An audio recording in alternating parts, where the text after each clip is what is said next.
Shalom, dalam video kali ini kita akan belajar materi bahasa Yunani dasar. Secara khusus, kita akan mempelajari tentang kata benda dalam bahasa Yunani. Mari kita cermati contoh kata benda dalam slide ini, yaitu kata didaskalos.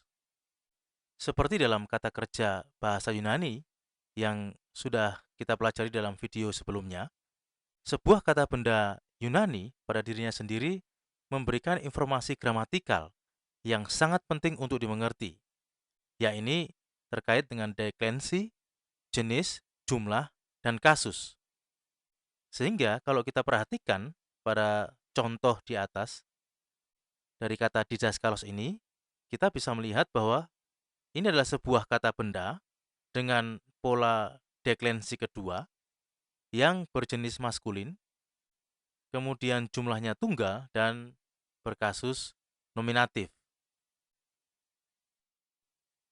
Selanjutnya mari kita pelajari atau mari kita pahami arti dari setiap informasi gramatikal dalam sebuah kata benda Yunani. Yang pertama adalah deklensi. Kata benda dalam bahasa Yunani dibagi ke dalam 3 kelompok deklensi. Apa itu deklensi? Deklensi sendiri adalah cara menginfleksikan atau membuat perubahan kata-kata benda dalam bahasa Yunani. Dalam materi bahasa Yunani yang kita pelajari, kita akan mengenal 3 deklensi dalam kata benda Yunani, yaitu kata benda deklensi pertama. Deklensi pertama ini dengan ciri khas infleksi adalah vokal A sebagai bunyi utama. Contoh dari kata benda deklensi pertama ini adalah kata hemera.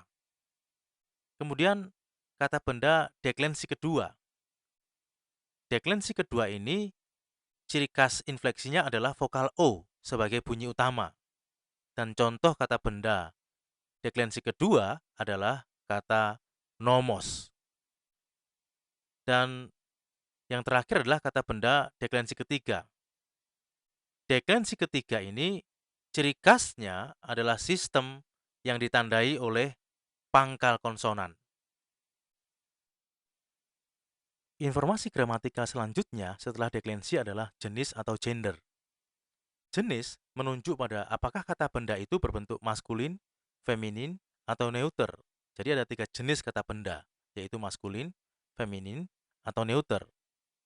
Dilihat dari pengelompokan gender kata benda berdasarkan deklensinya, maka didapati bahwa kebanyakan kata benda deklensi pertama itu bergender feminin.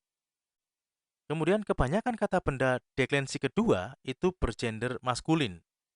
Dan kelompok kata benda deklensi ketiga lebih banyak diisi oleh kata-kata bergender neuter. Selanjutnya kita akan memahami tentang jumlah. Seperti dalam kata kerja, jumlah di sini juga menentukan apakah kata benda tersebut tunggal atau jamak. Dan hal yang perlu kita mengerti dan kita pahami, dalam sebuah klausa, biasanya predikat itu sesuai dengan subjeknya dalam hal jumlah. Maksudnya ialah, jika subjeknya tunggal, maka kata kerjanya juga akan berbentuk tunggal.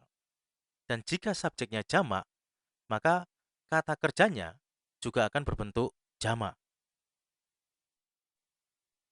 Informasi gramatikal terakhir yang sangat penting untuk kita pahami adalah kasus.